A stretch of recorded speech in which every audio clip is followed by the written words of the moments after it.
नमस्कार मित्रांनो, स्वागत आहे तुमचं अमोघ चॅनलवर।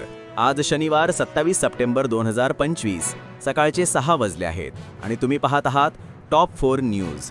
चला तर पाहूया आजच्या महत्त्वाच्या बातम्या। नवीन विक्रम, अभिषेक शर्माने विराट कोहली आणि पाकिस्तानच्या मोहम्मद रिजवानच्या रेकॉर्डवर पुढे। भारताच्या फलंदाज अभिषेक शर्माने इतिहासात आपलं नाव कोरलं आहे। त्यांनी एका सिंगल T20 एशिया कप आवृत्तीत सर्वाधिक धावा करणारा फलंदाज होण्याचा मान मिळवला। दुबईत झालेल्या अंतिम सुपर 4 सामन्यात श्रीलंकेविरुद्ध फक्त 31 बॉल्समध्ये 61 धावा करून अभिषेकने रिजवानचे 2022 मधील 281 धावांचे रेकॉर्ड आणि कोहलीचे 276 धावांचे रेकॉर्ड पार केले। 6 इनिंग्जमध्ये अभिषेक आता अनबीट 309 धावांवर पोहोचला असून त्यांचा स्ट्राईक रेट देखील अत्यंत प्रभावी राहिला। 1. MPSC पूर्व परीक्षा पुढे ढकलली। MPSCची पूर्व परीक्षा जी 28 सप्टेंबर रोजी होणार होती ती आता 9 नोव्हेंबर 2025 पर्यंत पुढे ढकलण्यात आली आहे। राज्यातील पूरस्थिती आणि मुसळधार पावसामुळे ही परीक्षा पुढे ढकलण्यात आली आहे। अंदाजे 1,75,516 उमेदवार परीक्षेत सहभागी होणार होते। हा निर्णय लाखो उमेदवारांसाठी मोठा दिलासा ठरला आहे। 2.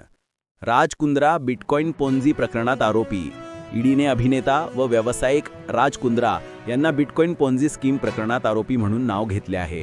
ईडीच्या आरोपानुसार कुंद्रानी 285 बिटकॉइन्स हस्तांतरित केल्याचा दावा केला, परंतु कोणताही पुरावा दिला नाही।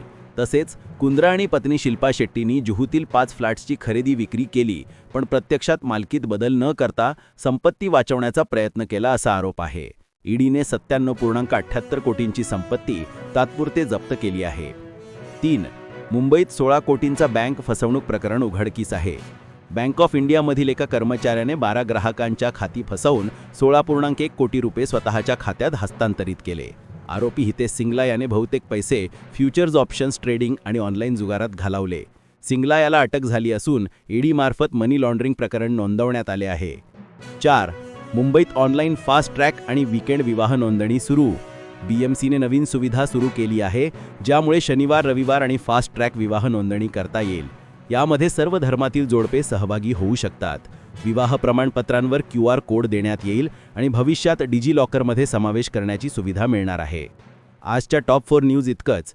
पुढच्या दिवशी परत भेटूया ताजे आणि महत्त्वाच्या बातम्यांसह। तोपर्यंत लक्ष ठेवा आणि अमोघ चॅनल सोबत रहा।